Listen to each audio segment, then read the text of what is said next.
Hello बच्चों, JPIC digital stream में आपका स्वागत है। कैसे हैं आप लोग? आशा करते हैं आप लोग बहुत अच्छे होंगे, घर पे होंगे और सेफ होंगे। डियर स्टूडेंट्स, आज के इस वीडियो में हम डिस्कस करने वाले हैं क्लास 10 NCERT मैथ्स के जो चैप्टर हम लोग डिस्कस कर रहे हैं, जिसका नाम है दो चरों वाले रैखिक समीकरण युग्म। उसके बड़े ही इंपॉर्टेंट टॉपिक के बारे में हम लोग डिस्कस करने चल रहे हैं। डियर स्टूडेंट्स, अभी तक आप लोगों ने देखा कि हमने एक्सरसाइज 3.5 तक कंप्लीट कर लिया है, जिसमें हमने किसी भी दिए गए दो चरों वाले रैखिक समीकरण युग्म को हल करने की जितनी भी विधियां होती हैं, वो ग्राफ विधि हो, वो प्रतिस्थापन विधि हो, विलोपन विधि हो या वज्रगुणन विधि हो, सभी विधियों के बारे में हम लोगों ने चर्चा कर लिया है और उसको सीख लिया है। आज के इस वीडियो में हम कुछ नया सीखने चल रहे हैं, जिसका नाम है हम ऐसे समीकरण के बारे में डिस्कस करेंगे, ऐसे समीकरण के बारे में डिस्कस करेंगे जिन्हें हम देखेंगे तो वो दो चरों वाले रैखिक समीकरण नहीं नजर आएंगे। पहले उन्हें हम दो चरों वाले रैखिक समीकरण युग्म के रूप में बदलते हैं, तब उनको हम लोग हल करते हैं। तो बड़ा ही इंटरेस्टिंग और कुछ नया सीखने वाले हैं। सो वीडियो बहुत ही ज़्यादा मज़ेदार होने वाला है, लास्ट तक और खूब ध्यान से आप लोग देखते चलिएगा। देखो बच्चों, टॉपिक है दो चरों के रैखिक समीकरण युग्मों में बदले जा सकने वाले समीकरण, equations reducible to pair of linear equations in two variables. Means हमें ऐसे समीकरण दिए रहेंगे जो दो चरों वाले रैखिक समीकरण युग्म के रूप में रहेंगे नहीं, उसमें बदले जा सकेंगे, उसमें हम उनको बदल सकते हैं। आइए देखते हैं कैसे। जैसे यहाँ पर हमने एक एग्जाम्पल लिखा बच्चों, 2/x + 3/y = 13, 5/x - 4/y = -2। अभी ये डायरेक्ट उस रूप में दो चर राशियां तो हैं, लेकिन ऊपर जाएगा तो निगेटिव में पावर हो जाएगा, तो इसको हम कैसे हल करेंगे दोनों में देखते हैं बच्चों। ये जो हमारे पास ध्यान दीजिए, जो 2/x लिखा है, इसको हम 2 × 1/x लिख सकते हैं। अब 1/x को कुछ लेट करते हैं ऐसे, 1/y जो 3/y है, इसको हम 3 × 1/y लिख सकते हैं। तो इसी कंसेप्ट का यहाँ यूज होगा। देखो कैसे हम कहते हैं 1/x = m, इसको समीकरण a मान लिएगा, तथा 1/y = n समीकरण 2 मानिएगा। रखने पर दिए गए समीकरण ध्यान समझते चलना बच्चों, दिए गए समीकरण क्या हो जाएंगे। हम क्या करेंगे, 1/x को m लेंगे, 1/y को n लेंगे, तो हमारे समीकरण क्या हो जाएंगे हम देखेंगे। चलो भैया, 1/x की जगह पे m रख रहे हो तो यहाँ पर 2m हो जाएगा, क्योंकि 2/x को बच्चों हम लिखेंगे 2 × 1/x। अब 1/x का मतलब कितना होता है, m होता है, तो ये हो गया 2m, और प्लस 1/y का मतलब n होता है, तो हो गया 3n = 13। This is our equation number first. अभी तक जो हमें समीकरण दिया गया था वो ax + by + c = 0 के फॉर्म का नहीं था।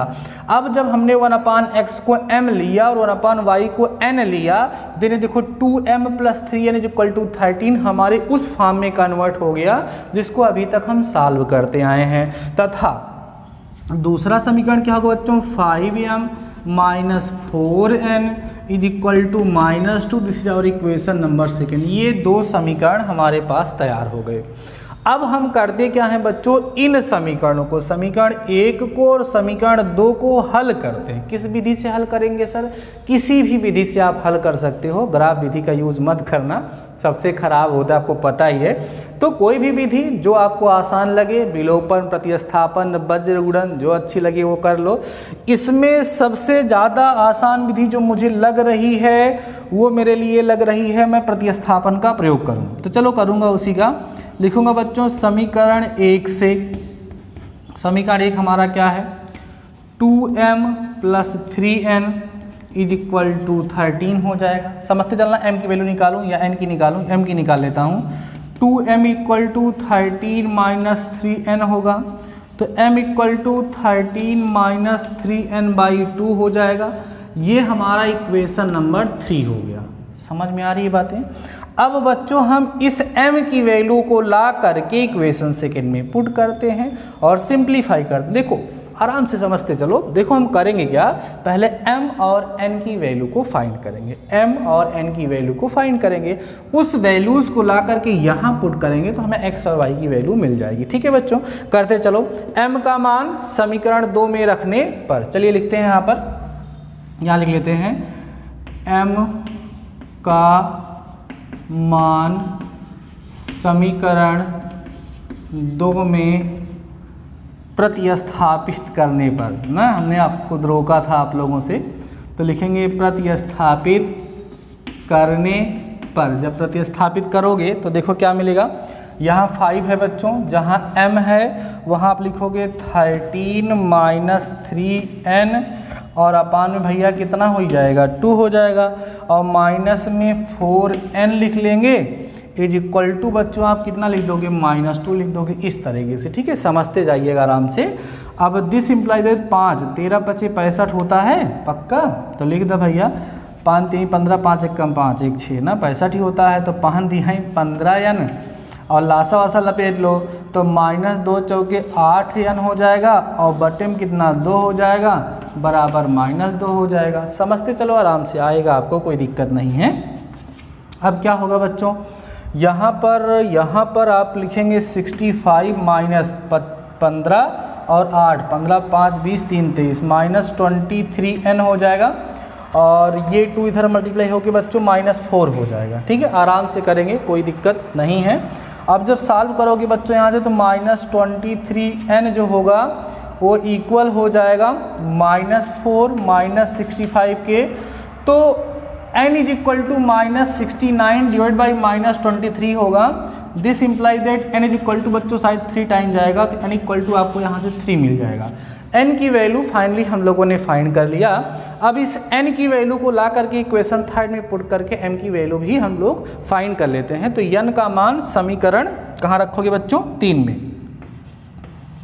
n का मान समीकरण 3 में रखने पर रखिएगा m is equal to 13 minus 3 × 3 upon में 2। ठीक है, m इक्वल टू 13 माइनस 9/2, तो m इक्वल टू यहाँ पर हो जाएगा बच्चों कितना 9 माइनस कर दोगे अगर यहाँ से तो 4/2 आएगा, तो m इक्वल टू 2 आ जाएगा। तो हमने क्या किया, इस इक्वेशन को सॉल्व कर लिया। सॉल्व करने के बाद बच्चों हमें m और n की वैल्यू मिल गई। ठीक है, अब करेंगे now from equation a and b। ठीक है, a का यूज़ करो पहले। a क्या है हमारा 1/x = m। ठीक है बच्चों, तो हम अगर यहाँ से वैल्यू निकालेंगे तो x की वैल्यू कितनी रखेंगे 2 रखेंगे, तो 1/2 हो गया इक्वल टू m, मतलब m इक्वल टू बच्चों आपको कितना मिल जाएगा 1/2 यहाँ से मिल जाएगा। और दूसरा इक्वेशन भी यूज़ करोगे तो 1/y को हमने n लिया था, तो y की वैल्यू कितनी आई है, ओह सॉरी एक मिनट, हमें m की वैल्यू चाहिए कि x की वैल्यू चाहिए, हमें x की वैल्यू चाहिए और m की वैल्यू मिली है। 1 मिनट रुक जाओ बच्चों, तो देखो हमारे पास लिखा है 1/x = m ना, तो 1/x = m की जो वैल्यू आई है वो 2 आई है। This imply that x = 1/2। Answer उतना ही आएगा बट करने का तरीका ये होगा। और 1/y = n है, तो n की वैल्यू 3 आई है बच्चों, तो यहाँ से y की वैल्यू जब आप निकालेंगे तो कितनी मिल जाएगी 1/3 मिल जाएगी। तो फाइनली हम लोगों ने इस क्वेश्चन को सॉल्व करके x और y की जो वैल्यू फाइंड की है वो क्या क्या है, x = 1/2 आई है और y = बच्चों 1/3 है। तो क्या ये प्रोसेस आप लोगों को समझ में आए कैसे आपको करना है। यहाँ पर बच्चों हमारे पास रैखिक समीकरण युग्म दिया होगा, लेकिन वो किस रूप में नहीं होगा, जिस रूप में हम लोगों ने पढ़ा है 2 चरवल रैखिक समीकरण युग्म के रूप में नहीं होगा। पहले हमें इसको उस रूप में बदलना होगा, तब जा करके इसको हल करना होगा। प्रोसेस कुछ आपको समझ में जरूर आ गई होगी। अभी बच्चों वीडियो को पास करिए और इस क्वेश्चन को नोट कर लीजिए, देन हम इसी तरह का एक क्वेश्चन आपके साथ और डिस्कस करते हैं, तो आप लोग इसको और अच्छे से समझ में आ जाएगा। So before that pass the video and note down. आइए बच्चों हम लोग डिस्कस करते हैं नेक्स्ट एग्जाम्पल, और हम आपको बताएं कि यह जो एग्जाम्पल एग्जाम्पल हम आपके सामने डिस्कस करने चल रहे हैं, यह एग्जाम्पल यूपी 2011 के पेपर में पूछा जा चुका है। तो आइए समझते हैं बच्चों कैसे सॉल्व करेंगे। अब यहाँ पर देखोगे तो एक्स वाई नज़र आ रहा है, तो इसको कैसे सॉल्व करेंगे बच्चों। क्या करते हैं, इसके दोनों पक्षों को एक्स वाई से भाग देते हैं। पहले दोनों पक्षों किससे भाग दे दोगे, एक्स वाई से। तो 2 भाग भैया 5x और बटे में कितना हो जाएगा एक्स वाई, ठीक है, और प्लस 3y अपान में कितना एक्स वाई बराबर 2xy और बटे में कितना एक्स वाई। समझ में आ रहा है। यहाँ देखो बच्चों x से x कट जाएगा, यहाँ y से y कट जाएगा, यहाँ x y दोनों कट जाएगा। बचा कितना 5 अपान y बचा है प्लस 3 अपान x बचा है जो इक्वल टू 2। इसको पहले लिख लो तो 3 upon x plus 5 upon y is equal to 2। देखो बच्चों अभी जो हमने सवाल आपको लगवाया था, जो क्वेश्चन अभी सॉल्व करवाया था उसी रूप में हो गया ना, ऐसे यहाँ पर भी करना पड़ेगा। तो क्या होगा 10x अपान में xy प्लस 9y अपान में xy is equal to 5xy upon में xy। यहाँ पर भी x कटा, बचा कितना 10 अपान x प्लस यहाँ पर भी y अपान y, तो 9 अपान y इज इक्वल टू बच्चों आपको कितना मिल जाएगा, यहाँ पर 5xy से xy कट जाएगा। इसमें भी यहाँ y बचेगा, इसको भी सही से कर लो 9 upon x plus 10 upon y is equal to 5। ये आपके पास 2 समीकरण तैयार हो गए, जिस तरीके से अभी मैंने आपको कराया था, ये समीकरण और ये समीकरण। देखो इसी को हम पिछले एग्जाम्पल की तरह सॉल्व करेंगे। कैसे मानेंगे, माना 1 अपान एक्स, ध्यान देना, माना 1 अपान x is equal to m equation A let कर लीजिएगा, तथा साथ ही साथ आप क्या करेंगे बच्चों 1 अपान वाई इक्वल टू आप n लोगे, इसको आप इक्वेशन नंबर 2 ले लोगे। इतनी बातें तो समझ में आ ही रही होंगी। तो हमारे समीकरण क्या हो जाएंगे, तो हमारे समीकरण क्या हो जाएंगे, ये हो जाएगा बच्चों 3m प्लस का 5n इज इक्वल टू 2, समीकरण नंबर 1 हो जाएगा।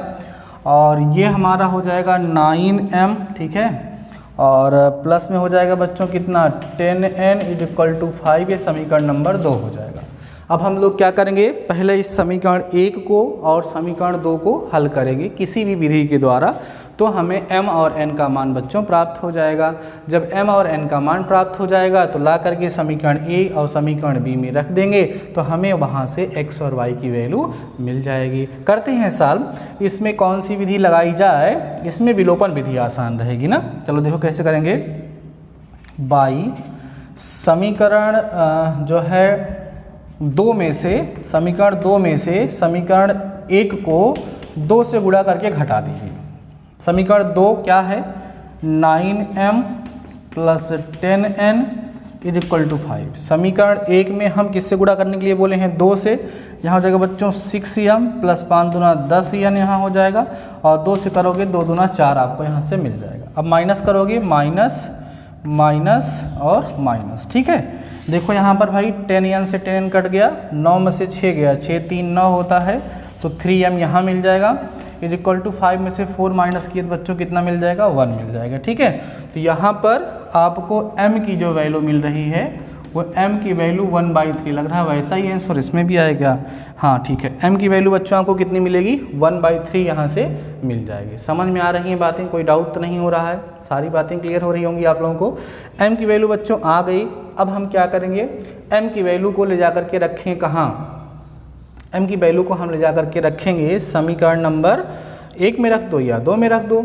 m का मान समीकरण 1 में रखने पर लिख दो, m का मान समीकरण 1 में रखने पर, समीकरण 1 में रखिए। समीकरण हमारा कितना है यहाँ पर 3 × 1/3 हो जाएगा, plus 5n is equal to 2 हो जाएगा, 3 से 3 कट गया, तो बचा कितना बच्चों 5 यानी इक्वल टू 2 माइनस 1 हो जाएगा, 5 यानी इक्वल टू 1 होगा, तो यानी इक्वल टू बच्चों 1/5 मिल जाएगा। m और n की वैल्यू हम लोगों ने फाइंड कर लिया। अब आपको पता है कि प्रोसेस क्या है, हमें करना क्या होता है बच्चों, m और n की जो वैल्यू होती है उसको ला करके हमें पुट करना होता है समीकरण a में और समीकरण b में ना। समीकरण a में और समीकरण b में ला करके हम उस वैल्यू को क्या करते हैं, पुट करते हैं। तो चलो देखो भैया, यदि आप कहेंगे यदि m बराबर 1/3 तो समीकरण a से, समीकरण ए क्या है, हमने लिखा था कि 1/x जो है वो बराबर होगा m के ना, तो 1/x = m माने 1/3 आया है, तो x बराबर कितना आ जाएगा बच्चों 3। x की वैल्यू आप लोगों को यहाँ से 3 मिल जाएगी, समझ में आ रहा है। m की वैल्यू मिल गई, अब किसकी वैल्यू चाहिए आपको, m की नहीं x की मिल गई ना, x की वैल्यू मिल गई, अब किसकी चाहिए y की। तो यहाँ लिखेंगे